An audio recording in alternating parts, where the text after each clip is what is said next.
সাধক যারা জানেন তারা মুখে না যাই বলা, কে কে যাবি আই ছুটে আই কঙ্কালে তলা, মায়ের কঙ্কালে তলা। শান্তিনিকেতন, সুখের শান্তিনিকেতন। বাঙালি বিশ্বকবি ও শান্তিনিকেতন কেমন যেন একটা ওতপ্রোতভাবে জড়িত। আর সেই রাঙামাটির টানেই লড়বড়ে আজ পৌঁছে গেছে শান্তিনিকেতনে।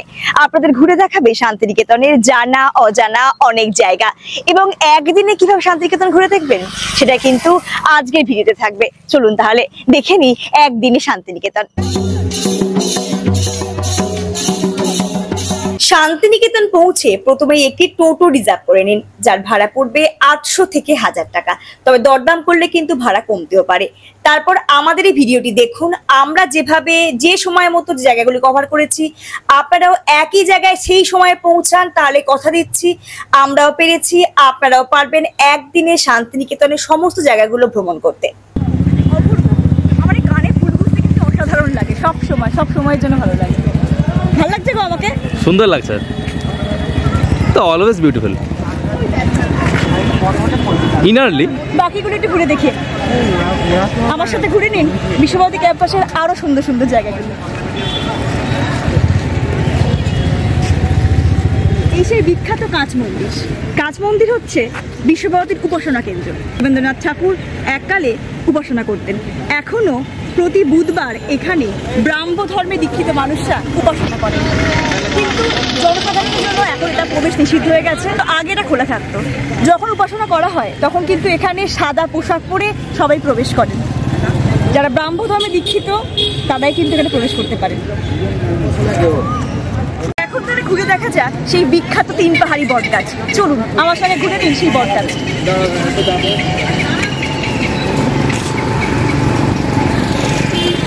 বটগাছের ঝুড়ি অদ্ভুতভাবে নেমে এসেছে না, কি সুন্দর! এই ঝুড়িগুলো দেখলে সত্যিই বোঝা যায় এই সেই বিখ্যাত বটগাছ, যেখানে আমরা সহজপাঠের প্রচ্ছদে এই বটগাছের ছবি দেখতে পাই। রবীন্দ্রনাথ ঠাকুরের সেই বিখ্যাত সহজপাঠ, সেখানে কিন্তু আমরা দেখতে পাই তার প্রচ্ছদে এই বটগাছের সুন্দর ছবি, এই 3 পাহাড়ি বটগাছের ছবি। আসুন ভালো করে ঘুরে দেখা যাবে।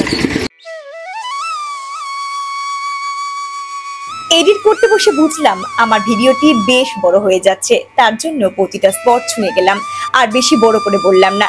যদি আপনাদের মনে হয় আমার চ্যানেলে কিন্তু দেওয়া থাকবে প্রতিটা জায়গার ডিটেলস ভিডিও, দেখে নিতে পারেন।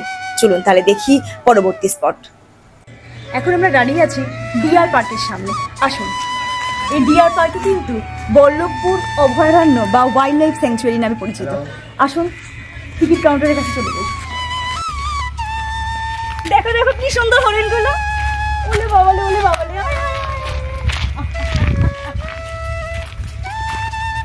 কি সুন্দর না? দেখো কি অপূর্ব, কি ভালো লাগছে, পুরো বেবি বেবি হরিণ। কি ওই হরিণগুলো শিং নেই কেন? শিং নাই, এটা কোনো একটা পার্টিকুলার প্রজাতি, এদের শিং নাই। কি সুন্দর ফুটি ফুটি গায়ে, কি ভালো লাগছে দেখতে। সব হরিণে তো শিং থাকে না, সবাই তো গুতোয় না। এসে এসে এখানে ময়ূর আছে, দেখি এসে কত সুন্দর ময়ূর, কি সুন্দর না? এটা মনে হয় ময়ূরই, বুঝলে, পেখম তো দেখছি না, মনে হয় ময়ূর।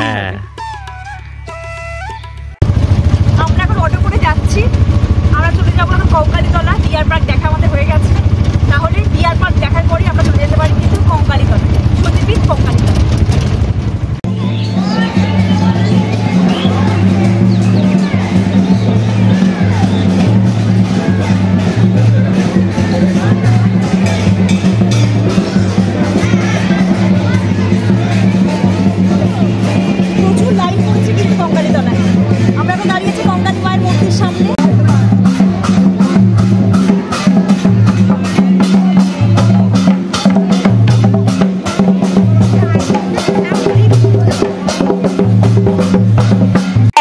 সতীপীঠের অন্যতম সতীপীঠ কঙ্কালীতলা, যা অবস্থিত শান্তিনিকেতনে। তাই শান্তিনিকেতন বেড়াতে এলে এই স্থানটি কিন্তু অবশ্যই দেখতে হবে। এখান থেকে কিন্তু আপনারা ভোগ প্রসাদও খেয়ে নিতে পারেন। এখানে কিন্তু মাত্র 7 টাকার বিনিময়ে ভোগ প্রসাদও পাওয়া যায়, এবং আপনারা ডালা কিনে পুজোও দিতে পারেন। চলুন ঘুরে দেখি আমাদের পরবর্তী গন্তব্যস্থল, এক অজানা শিব মন্দির। জগতের শক্তিরূপে অবস্থান করেন শিবশম্ভু, আর প্রতীকী শক্তিরূপে তিনি থাকেন মন্দিরে।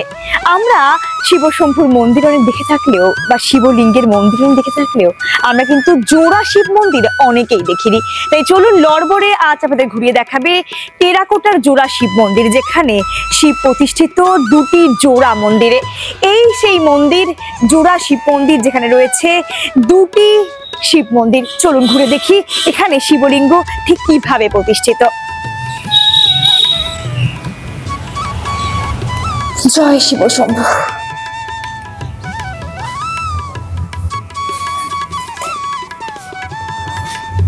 পাথরের তৈরি এক অদ্ভুত সুন্দর শিবলিঙ্গ অবস্থান করছে এই টেরাকোটার সুন্দর একটি শিব মন্দিরে। এই জোড়া শিব মন্দিরের অনেক রহস্য রয়েছে।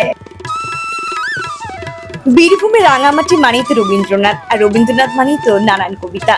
অজয় নদে বান ঢেকেছে, ঘর বাড়ি সব তলিয়ে গেছে। এই সেই স্থান যেখান দিয়ে বয়ে চলেছে অজয় নদ, কিন্তু ঘড়ির কাঁটা বলছে এখন দুপুরের লাঞ্চের সময় হয়ে গেছে।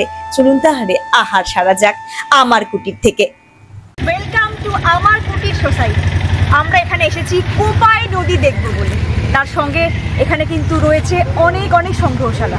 1963 সালে মনে করা হয় বিপ্লবী সুসেন মুখোপাধ্যায় এই আমার কুটির নির্মাণ করেছেন। এখানে কিন্তু আমার কুটির হেসেল ঘরও আছে।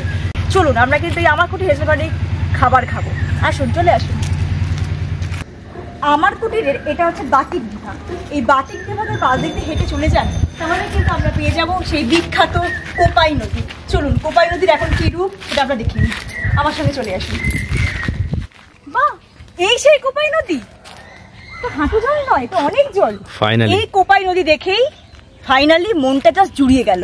আর এই কোপাই নদী দেখে কিন্তু রবীন্দ্রনাথ ঠাকুর লিখেছিলেন সেই বিখ্যাত কবিতা, আমাদের ছোট নদী চলে আঁকে বাঁকে, বৈশাখ মাসে তার হাঁটু জল থাকে, পার হয়ে যায় গরু পার হয় গাড়ি। অলস বাঙালি খাবার খেলেই যেন মনে হয় একটু ঘুমে ক্লান্ত হয়ে যাচ্ছি। তাহলে সে ক্লান্তি ভাব কাটানোর জন্য পৌঁছে যান সোনাঝুরির হাটে। এই সোনাঝুরির হাট কিন্তু খোয়াইয়ের হাট নামেও পরিচিত। যদিও শনিবার বসে বলে অনেকে শনিবারের হাটও বলেন, কিন্তু বর্তমানে আর শনিবারে হাটটি বসে না। সারা সপ্তাহতেই মানুষের ভিড় জমে এই হাটে। এই হাটে কিন্তু আপনারা শাড়ি থেকে শুরু করে গয়না সবকিছু বেশ কম দামে কিনে নিতে পারেন, সঙ্গে দুলিয়ে নিতে পারেন ধামসা মাদলের তালে নিজেকে।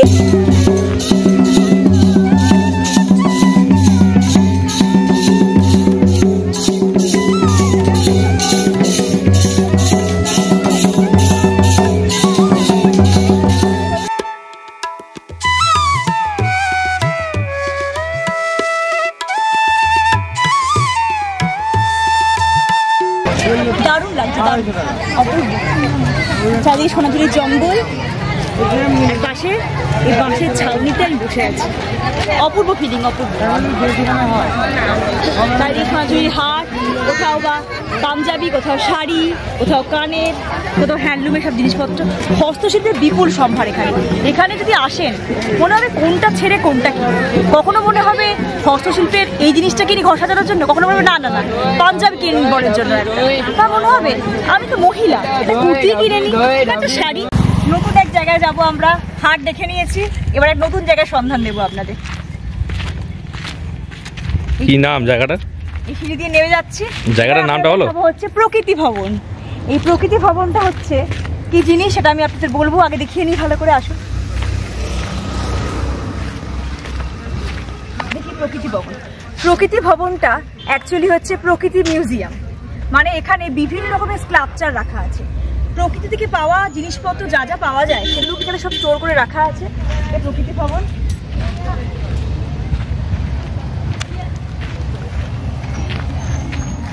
খুব সুন্দর জায়গাটা। এখান দিয়ে ঢোকা হয়, দেখা যাচ্ছে ওখানে ফটোগ্রাফি করার জন্য 20 টাকা করে চার্জ লাগবে, আর ওখানে টিকিট কাউন্টার। টিকিটের মূল্য হচ্ছে 30 টাকা। আপনারা টিকিট কেটে এখানে ভেতরে ঢুকতে পারেন, ঢুকে বিভিন্ন রকম জিনিস দেখতে পারেন।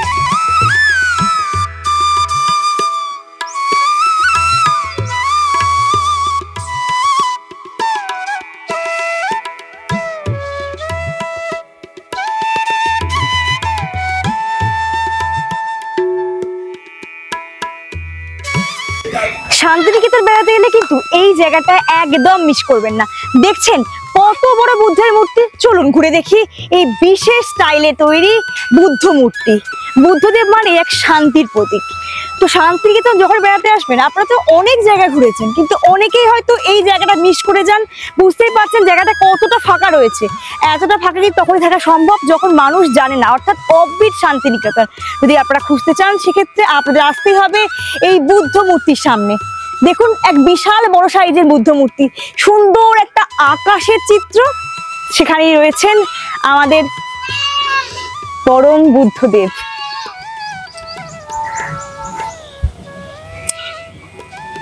এক অদ্ভুত সুন্দর দৃশ্য সত্যি। আর এখানে রয়েছে অষ্টাঙ্গিক মার্গ, সেই ক্লাস 8-9-এ পড়া সেই ইতিহাসের অষ্টাঙ্গিক মার্গ, এবং সঙ্গে রয়েছে তার পঞ্চশীল নীতি।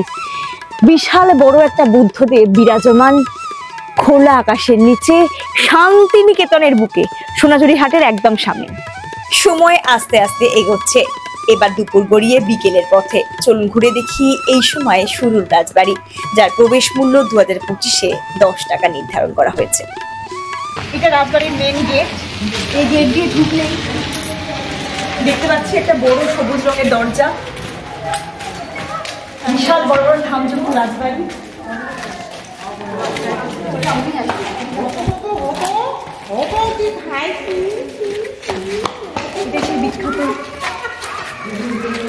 সেই বিখ্যাত শুরুর রাজবাড়ি, প্রচুর প্রচুর চারিদিকে থাম রয়েছে, সুন্দর সুন্দর একটা অদ্ভুত অনুভূতি।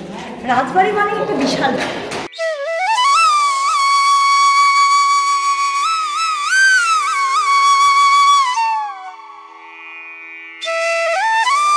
পরবর্তী গন্তব্য সৃজনী শিল্পগ্রাম, যাকে গ্রাম না বলে বলা যেতে পারে শিল্প ও সংস্কৃতির কেন্দ্রস্থল। 26 বিঘা জমির উপর নির্মিত এই শিল্পগ্রামটি সকাল 9:30 থেকে বিকেল 5টা পর্যন্ত খোলা। টিকিট মূল্য 30 টাকা।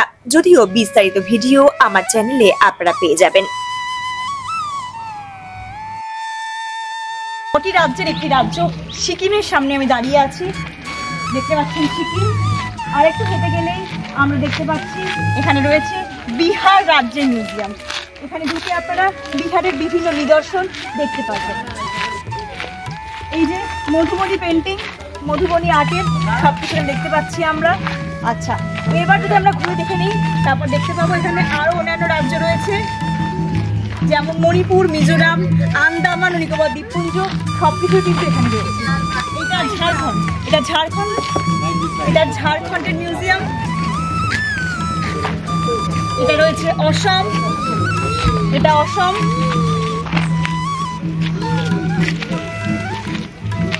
এটা মণিপুর, এবং এটা মণিপুর রাজ্য। মণিপুর রাজ্যের পাশেই রয়েছে ত্রিপুরা রাজ্যের মিউজিয়াম। এটা রয়েছে ত্রিপুরা রাজ্যের মিউজিয়াম। আপনারা চাইলে কিন্তু ঘুরে দেখে নিতেই পারেন। দারুণ মনে হচ্ছে পশ্চিমবঙ্গের মধ্যে এতগুলো রাজ্যকে একসাথে পেয়ে গেছি। আর সেখানে যাওয়ার দরকারটা কি আছে? এখানে এনেই আপনারা পেয়ে যাবেন সমস্ত রাজ্যের সুখ, সমস্ত রাজ্যের হস্তশিল্প, সমস্ত রাজ্যের বিভিন্ন ধরনের সংস্কৃতি, আরো অনেক।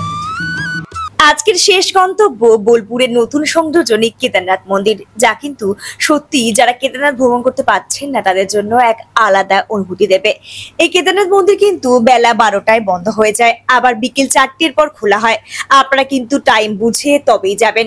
চলুন প্রবেশ করি এই কেদারনাথ মন্দিরে।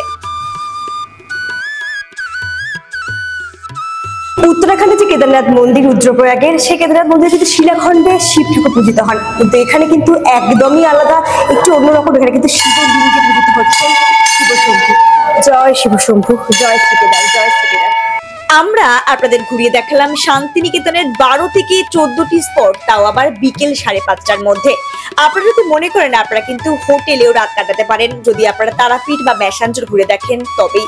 হোটেলের বিস্তারিত ভিডিও আমার চ্যানেলে আছে, আপনারা দেখে নিতে পারেন। না হলে আপনারা ফিরে যেতে পারেন ট্রেন বা বাসে করে নির্দিষ্ট গন্তব্যস্থলে।